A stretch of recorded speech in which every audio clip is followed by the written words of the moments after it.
தமிழ்நாட்டில் இருக்கக்கூடிய மண்ணின் பூர்வகுடி மக்களுக்கு அரசு வேலை இல்லையா?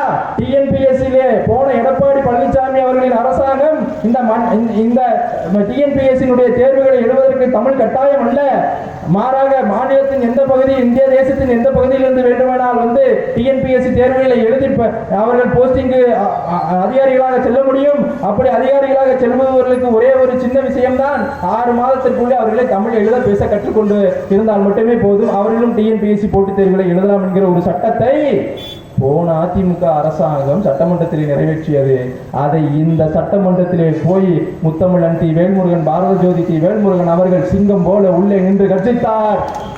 எங்கள் தமிழ் மண்ணில் அடுத்தவனுக்கு இங்கே வேலை இல்லை, இங்கே அதிகாரியாக இருக்க வேண்டும் என்று சொன்னால் இந்த மண்ணின் பூர்வகுடியாகத்தான் இருக்க வேண்டும்.